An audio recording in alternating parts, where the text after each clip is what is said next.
नमस्कार। खबरों के इस बुलेटिन में तुहाडा स्वागत है। मैं हाँ जसप्रीत सिंह। पहला पेश ने चोणवीं खबरां। केंद्रीय खेती मंत्री नरेंद्र सिंह तोमर ने कहा है कि सरकार किसानों के संपूर्ण विकास नूं यकीनी बनाउण लई हर कदम चुक रही है।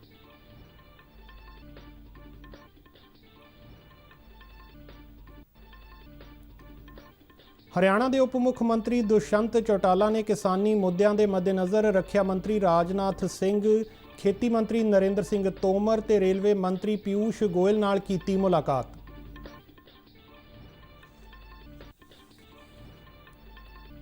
नवे खेती कानून तहत मध्य प्रदेश के होशंगाबाद जिले में खरीद कंपनी वालों समझौते अनुसार झोने की खरीद ना करन ते प्रशासन ने तेजी नाल कार्रवाई करदिआं किसानां नूं इंसाफ दिवाया।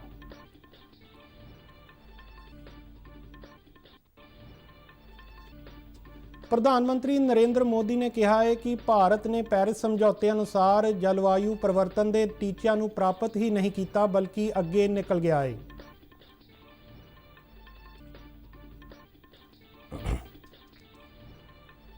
केंद्रीय सेहत मंत्री डॉक्टर हर्षवर्धन ने कहा है कि आयुष्मान भारत प्रोग्राम ने 3 पड़ावी सेहत संभाल विच संपूर्ण क्रांति लियांदी है।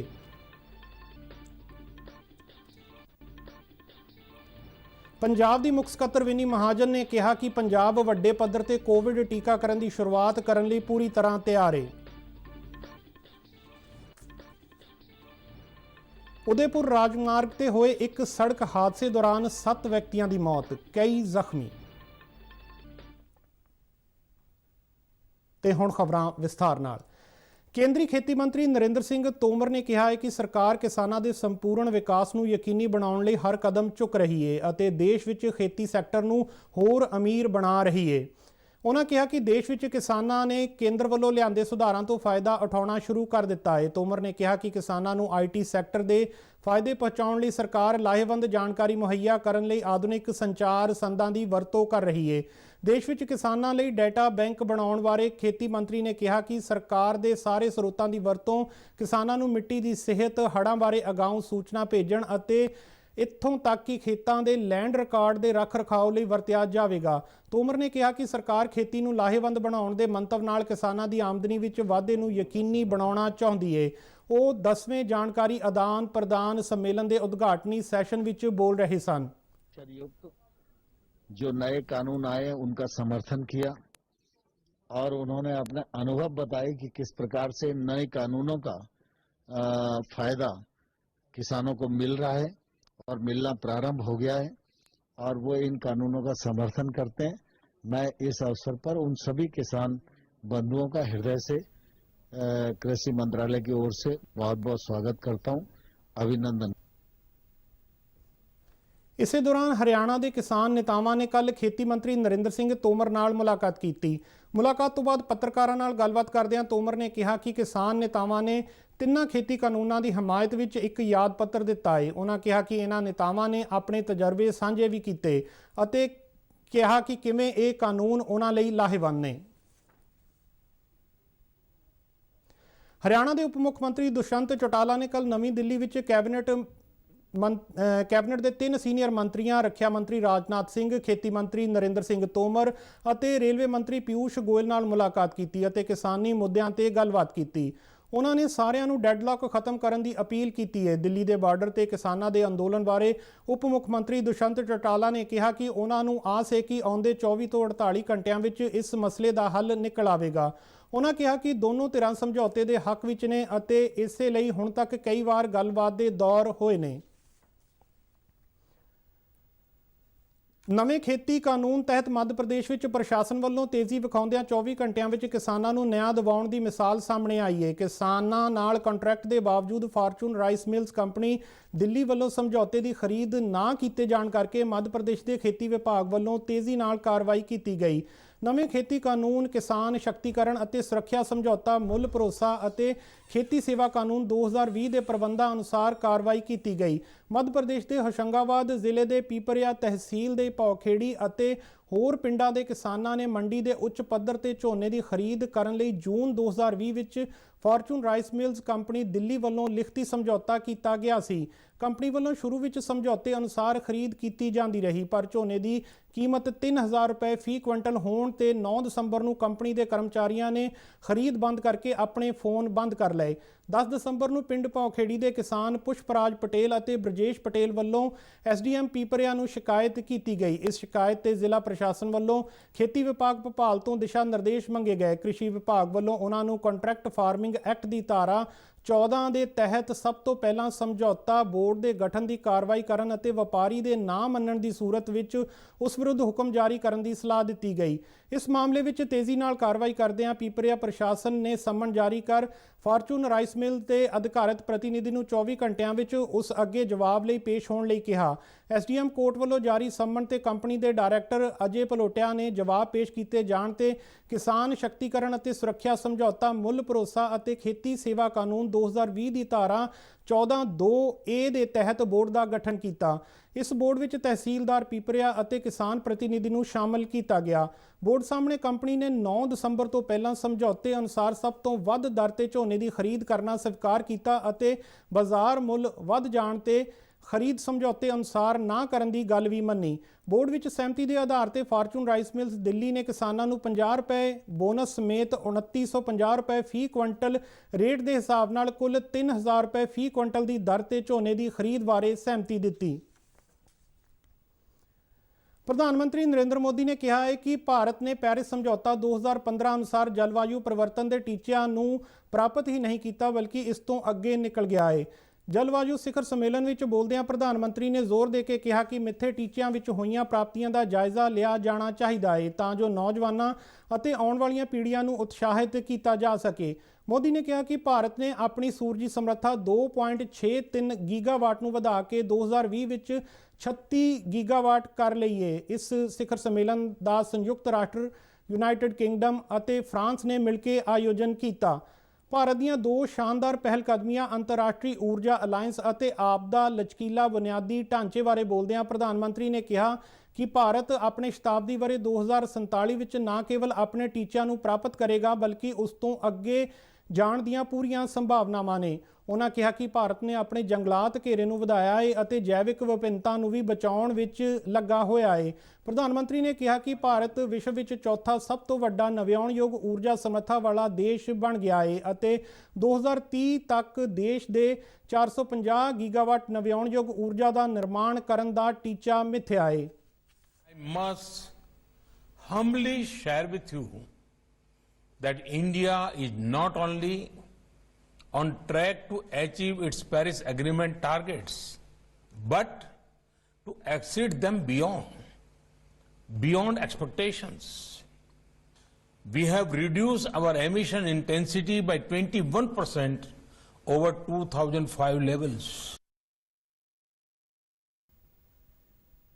ਕੇਂਦਰੀ ਸਿਹਤ ਮੰਤਰੀ ਡਾਕਟਰ ਹਰਸ਼ਵਰਧਨ ਨੇ ਕਿਹਾ ਹੈ ਕਿ ਆਯੁਸ਼ਮਾਨ ਭਾਰਤ ਪ੍ਰੋਗਰਾਮ ਨੇ ਦੇਸ਼ ਵਿੱਚ 3 ਪੜਾਵੀ ਸਿਹਤ ਸੰਭਾਲ ਵਿੱਚ ਸੰਪੂਰਨ ਕ੍ਰਾਂਤੀ ਲਿਆਂਦੀ ਹੈ। ਇਸ ਪ੍ਰੋਗਰਾਮ ਦੌਰਾਨ ਸਿਹਤ ਸੰਭਾਲ ਵਿੱਚ ਬਚਾਓ ਤੇ ਧਿਆਨ ਕੇਂਦਰਿਤ ਕੀਤਾ ਗਿਆ ਹੈ। ਸਰਵ ਵਿਆਪਕ ਸਿਹਤ ਕਵਰੇਜ ਦਿਵਸ ਦੇ ਸਮਾਗਮ ਦੀ ਪ੍ਰਧਾਨਗੀ ਕਰਦਿਆਂ ਉਹਨਾਂ ਕਿਹਾ ਕਿ ਆਯੁਸ਼ਮਾਨ ਭਾਰਤ ਦੀਆਂ 2 ਵੰਨਗੀਆਂ ਸਿਹਤ ਅਤੇ ਵੈਲਨੈਸ ਕੇਂਦਰ ਅਤੇ ਪ੍ਰਧਾਨ ਮੰਤਰੀ ਜਨ ਆਰੋਗਿਆ ਰਾਹੀਂ ਸਰਕਾਰ ਦੇਸ਼ ਦੇ ਕਰੋੜਾਂ ਲੋਕਾਂ ਲਈ ਮਿਆਰੀ ਤੇ ਕਿਫਾਇਤੀ ਸਿਹਤ ਸੰਭਾਲ ਦੀ ਪਹੁੰਚ ਮੁਹੱਈਆ ਕਰ ਰਹੀ ਹੈ। ਉਹਨਾਂ ਕਿਹਾ ਕਿ ਆਯੁਸ਼ਮਾਨ ਭਾਰਤ ਤਹਿਤ 1 ਕਰੋੜ 45 ਲੱਖ ਕੈਸ਼ਲੈਸ ਇਲਾਜ ਨਾਲ ਗਰੀਬ ਨਾਗਰਿਕਾਂ ਨੂੰ ਫਾਇਦਾ ਪਹੁੰਚਾਇਆ ਗਿਆ ਹੈ।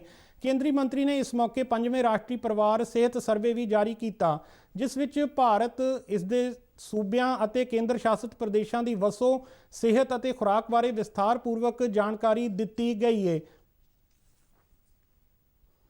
ਪੰਜਾਬ ਵੱਡੇ ਪੱਧਰ ਤੇ ਕੋਵਿਡ ਟੀਕਾਕਰਨ ਦੀ ਸ਼ੁਰੂਆਤ ਲਈ ਪੂਰੀ ਤਰ੍ਹਾਂ ਤਿਆਰ ਹੈ ਤੇ ਲੋਕਾਂ ਦੀ ਸਿਹਤ ਸੰਭਾਲ ਨੂੰ ਤਰਜੀਹ ਦਿੰਦਿਆਂ ਫਰੰਟਲਾਈਨ ਵਰਕਰਾਂ ਦੇ ਆਧਾਰ ਤੇ ਪਛਾਣ ਕਰਨਾ ਅਤੇ ਟੀਕਾਕਰਨ ਲਈ ਲੋੜੀਂਦੇ ਪ੍ਰੋਟੋਕਾਲ ਜਾਰੀ ਕੀਤੇ ਜਾ ਰਹੇ ਨੇ। ਇਹ ਜਾਣਕਾਰੀ ਪੰਜਾਬ ਦੀ ਮੁੱਖ ਸਕੱਤਰ ਵਿਨੀ ਮਹਾਜਨ ਨੇ ਕੱਲ੍ਹ ਜਲੰਧਰ ਵਿੱਚ ਦਿੱਤੀ। ਉਹਨਾਂ ਕਿਹਾ ਕਿ ਸੂਬੇ ਵਿੱਚ ਟੀਕਾਕਰਨ ਮੁਹਿੰਮ ਨੂੰ ਵੱਡੇ ਪੱਧਰ ਤੇ ਸੁਚਾਰੂ ਢੰਗ ਨਾਲ ਚਲਾਉਣ ਲਈ ਸਾਰੇ ਲੋੜੀਂਦੇ ਪ੍ਰਬੰਧ ਕੀਤੇ ਗਏ ਨੇ।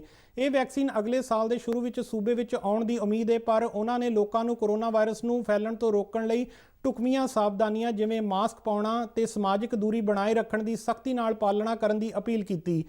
ਉਹ ਆਪਣੇ ਫੀਲਡ ਦੌਰਿਆਂ ਦੇ ਹਿੱਸੇ ਵਜੋਂ ਕੱਲ੍ਹ ਜਲੰਧਰ ਜ਼ਿਲ੍ਹੇ ਦੇ ਦੌਰੇ ਤੇ ਸਨ। ਇਹਨਾਂ ਦੌਰਿਆਂ ਦਾ ਮੰਤਵ ਸ਼ਾਸਨ ਵਿੱਚ ਸੁਧਾਰ, ਵਿਕਾਸ ਪ੍ਰੋਜੈਕਟਾਂ ਵਿੱਚ ਤੇਜ਼ੀ ਲਿਆਉਣ ਦੇ ਨਾਲ-ਨਾਲ ਜ਼ਮੀਨੀ ਪੱਧਰ ਤੇ ਜਨਤਕ ਸੇਵਾਵਾਂ ਦੀ ਸਪੁਰਦਗੀ ਵਿੱਚ ਸੰਪੂਰਨ ਜਵਾਬਦੇਹੀ, ਜ਼ਿੰਮੇਵਾਰੀ ਅਤੇ ਪਾਰਦਰਸ਼ਤਾ ਨੂੰ ਯਕੀਨੀ ਬਣਾਉਣਾ ਹੈ। ਜਲੰਧਰ ਡਿਵੀਜ਼ਨ ਦੇ ਡਿਪਟੀ ਕਮਿਸ਼ਨਰਾਂ ਦੀ ਸਮੀਖਿਆ ਮੀਟਿੰਗ ਦੀ ਪ੍ਰਧਾਨਗੀ ਕਰਦਿਆਂ ਮੁੱਖ ਸਕੱਤਰ ਨੇ ਜਲੰਧਰ ਡਿਵੀਜ਼ਨ ਤਹਿਤ ਆਉਂਦੇ 7 ਜ਼ਿਲ੍ਹਿਆਂ ਦੇ ਡਿਪਟੀ ਕਮਿਸ਼ਨਰਾਂ ਨੂੰ ਇਸ ਵੇਲੇ ਕੀਤੀ ਜਾ ਰਹੀ ਰੋਜ਼ਾਨਾ 30,000 ਟੈਸਟਿੰਗ ਵਿੱਚ ਹੋਰ ਤੇਜ਼ੀ ਲਿਆਉਣ ਦੀ ਹਦਾਇਤ ਕਰਦਿਆਂ ਟੈਸਟ ਦੇ ਨਤੀਜਿਆਂ ਲਈ 24 ਘੰਟੇ ਦੀ ਸਮਾਂ ਸੀਮਾ ਨੂੰ ਸਖਤੀ ਨਾਲ ਯਕੀਨੀ ਬਣਾਉਣ ਲਈ ਕਿਹਾ ਹੈ। ਇਸ ਮੀਟਿੰਗ ਵਿੱਚ ਜਲੰਧਰ, ਕਪੂਰਥਲਾ, ਹੁਸ਼ਿਆਰਪੁਰ, ਅੰਮ੍ਰਿਤਸਰ, ਗੁਰਦਾਸਪੁਰ, ਪਠਾਨਕੋਟ ਅਤੇ ਤਰਨਤਾਰਨ ਜ਼ਿਲ੍ਹਿਆਂ ਦੇ ਵਿਕਾਸ ਪ੍ਰੋਜੈਕਟਾਂ ਦੇ ਪ੍ਰਬੰਧਕੀ ਕਾਰਜਾਂ ਦੀ ਸਮੀਖਿਆ ਕੀਤੀ ਗਈ। ਕੌਮੀ ਕਾਨੂੰਨੀ ਸੇਵਾਵਾਂ ਅਥਾਰਟੀ ਅਤੇ ਪੰਜਾਬ ਰਾਜ ਕਾਨੂੰਨੀ ਸੇਵਾਵਾਂ ਅਥਾਰਟੀ ਵੱਲੋਂ ਬਠਿੰਡਾ ਵਿੱਚ ਕੌਮੀ ਲੋਕ ਅਦਾਲਤ ਲਗਾਈ ਗਈ। ਕੋਵਿਡ-19 ਕਾਰਨ ਲਗਾਏ ਗਏ ਲਾਕਡਾਊਨ ਤੋਂ ਹਟਣ ਤੋਂ ਬਾਅਦ ਆਯੋਜਿਤ ਇਹ ਪਹਿਲੀ ਲੋਕ ਅਦਾਲਤ ਵਿੱਚ ਜ਼ਿਆਦਾਤਰ ਪਰਿਵਾਰਕ ਝਗੜਿਆਂ ਦੇ ਫੈਸਲੇ ਕਰਵਾਏ ਗਏ। ਸਿਵਲ ਜੱਜ CJM ਕਮ ਸਕੱਤਰ ਜ਼ਿਲ੍ਹਾ ਕਾਨੂੰਨੀ ਸੇਵਾ ਅਥਾਰਟੀ ਅਸ਼ੋਕ ਚੌਹਾਨ ਨੇ ਦੱਸਿਆ ਕਿ ਲੋਕ ਅਦਾਲਤਾਂ ਵਿੱਚ ਘਰੇਲੂ ਝਗੜਿਆਂ, ਪੈਸੇ ਦੇ ਲੈਣ ਦੇਣ ਵਾਲੇ ਕੇਸਾਂ ਅਤੇ ਹਰ ਉਸ ਕੇਸ ਨੂੰ ਲਿਆ ਜਾਂਦਾ ਹੈ ਜਿਸ ਵਿੱਚ ਰਾਜ਼ੀਨਾਮਾ ਕਰਵਾਉਣ ਦੀ ਗੁੰਜਾਇਸ਼ ਹੋਵੇ। ਉਹਨਾਂ ਦੱਸਿਆ ਕਿ ਲੋਕ ਅਦਾਲਤਾਂ ਨਾਲ ਜਿੱਥੇ ਕੇਸਾਂ ਦਾ ਨਿਪਟਾਰਾ ਛੇਤੀ ਹੁੰਦਾ ਹੈ, ਉੱਥੇ ਕੇਸ ਲੜ ਰਹੀਆਂ ਦੋਵੇਂ ਪਾਰਟੀਆਂ ਵਿੱਚ ਆਪਸੀ ਰੰਜਿਸ਼ ਵੀ ਘਟਦੀ ਹੈ। ਉਹਨਾਂ ਕਿਹਾ ਕਿ ਲੋਕ ਅਦਾਲਤਾਂ ਨਾਲ ਸਮੇਂ ਦੀ ਬਚਤ ਹੁੰਦੀ ਹੈ। ਅਸ਼ੋਕ ਕੁਮਾਰ ਨੇ ਦੱਸਿਆ ਕਿ ਇਹਨਾਂ ਲੋਕ ਅਦਾਲਤਾਂ ਸੰਬੰਧੀ ਆਮ ਲੋਕਾਂ ਨੂੰ ਜਾਗਰੂਕ ਕਰਨ ਲਈ ਸਮੇਂ-ਸਮੇਂ ਤੇ ਪ੍ਰਚਾਰ ਵੀ ਕੀਤਾ ਜਾਂਦਾ ਹੈ ਤਾਂ ਜੋ ਲੋਕ ਵੱਧ ਤੋਂ ਵੱਧ ਇਹਨਾਂ ਅਦਾਲਤਾਂ ਦਾ ਲਾਭ ਲੈ ਸਕਣ ਅਤੇ ਕੇਸਾਂ ਦਾ ਨਿਪਟਾਰਾ ਸੁਖਾਲੇ ਢੰਗ ਨਾਲ ਕੀਤਾ ਜਾ ਸਕੇ। ਲੋਕ ਅਦਾਲਤ ਫਰੂਟਫੁਲ ਸਾਬਤ ਹੁੰਦੀ ਹੈ ਕਿਉਂਕਿ ਇੱਕ ਲੋਕ ਅਦਾਲਤ ਦਾ ਇਹ ਫਾਇਦਾ ਹੈ ਕਿ ਇਹਦੇ ਵਿੱਚ ਜਿਹੜਾ ਆਪਾਂ ਝਗੜੇ ਦਾ ਫੈਸਲਾ ਹੁੰਦਾ ਉਹਦੇ ਵਿੱਚ ਦੋਨੋਂ ਪਾਰਟੀਆਂ ਆਪਣੇ ਆਪ ਨੂੰ ਜਿੱਤਿਆ ਹੋਇਆ ਮਹਿਸੂਸ ਕਰਦੀਆਂ। ਜਨਰਲੀ ਇਹ ਹੈ ਵੀ ਕੋਰਟ ਦੇ ਵਿੱਚ ਇੱਕ ਪਾਰਟੀ ਜਿਹੜੀ ਜਿੱਤਦੀ ਹੈ ਉਹ ਕਹਿੰਦੀ ਮੈਂ ਸੈਟੀਸਫਾਈਡ ਹਾਂ, ਜਿਹੜੀ ਪਾਰਟੀ ਹਾਰਦੀ ਹੈ ਉਹਨੂੰ ਇਹ ਫੀਲ ਹੁੰਦਾ ਕਿ ਮੇਰਾ ਜੀ ਸੁਣਵਾਈ ਪ੍ਰੋਪਰ ਨਹੀਂ ਹੋਈ ਡਿਊ ਟੂ ਵਨ ਰੀਜ਼ਨ ਔਰ ਦੀ ਅਦਰ, ਉਹਨੂੰ ਡਿਸਸੈਟਿਸਫੈਕਸ਼ਨ ਫੀਲ ਹੁੰਦੀ ਹੈ। ਲੇਕਿਨ ਜਦੋਂ ਲੋਕ ਅਦਾਲਤ 'ਚ ਕੋਈ ਫੈਸਲਾ ਹੁੰਦਾ ਦੋਨੋਂ ਪਾਰਟੀਆਂ ਦੇ ਵਿੱਚ ਜਿਹੜਾ ਹੈ ਸਦਭਾਵਨਾ ਕਾਇਮ ਹੁੰਦੀ ਹੈ। ਇਸ ਕਰਕੇ ਅਸੀਂ ਚਾਹੁੰਦੇ ਹਾਂ ਕਿ ਜਿਸ ਤਰ੍ਹਾਂ ਲੋਕ ਅਦਾਲਤ ਲੱਗੀ ਅੱਜ ਅਦਾਲਤਾਂ ਲਗਾਈਆਂ ਗਈਆਂ। ਮੋਹਾਲੀ ਜ਼ਿਲ੍ਹੇ ਦੇ ਡੇਰਾਬੱਸੀ, ਖਰੜ ਅਤੇ ਮੋਹਾਲੀ ਸਥਿਤ ਜੁਡੀਸ਼ਲ ਕੋਰਟਾਂ ਵਿੱਚ ਲਗਾਈਆਂ ਗਈਆਂ ਇਹਨਾਂ ਕੌਮੀ ਅਦਾਲਤਾਂ ਵਿੱਚ ਕੋਈ 2066 ਕੇਸ ਸੁਣਵਾਈ ਲਈ ਆਏ। ਇਹਨਾਂ ਕੇਸਾਂ ਦੀ ਸੁਣਵਾਈ ਲਈ 16 ਬੈਂਚ ਸਥਾਪਿਤ ਕੀਤੇ ਗਏ ਸਨ, ਜਿਨ੍ਹਾਂ ਵਿੱਚੋਂ 12 ਮੋਹਾਲੀ ਵਿੱਚ ਅਤੇ 2 ਡੇਰਾਬੱਸੀ ਅਤੇ ਖਰੜ ਵਿੱਚ ਸਥਾਪਿਤ ਕੀਤੇ ਗਏ। 896 ਕੇਸਾਂ ਨੂੰ ਆਪਸੀ ਸਹਿਮਤੀ ਨਾਲ ਹੱਲ ਕੀਤਾ ਗਿਆ। ਇਹਨਾਂ ਅਦਾਲਤਾਂ ਵਿੱਚ 53 ਕਰੋੜ 33 ਲੱਖ ਤੋਂ ਵੱਧ ਦੇ ਐਵਾਰਡ ਸੁਣਾਏ ਗਏ। ਇਹਨਾਂ ਅਦਾਲਤਾਂ ਵਿੱਚ ਆਏ ਕੇਸਾਂ ਵਿੱਚ ਬੈਂਕ ਰਿਕਵਰੀ, ਸਿਵਲ, ਅਪਰਾਧਿਕ, ਵਿਆਹ ਸ਼ਾਦੀ ਅਤੇ ਬੀਮਾ ਆਦਿ ਨਾਲ ਸੰਬੰਧਿਤ ਕੇਸ ਸ਼ਾਮਿਲ ਸਨ।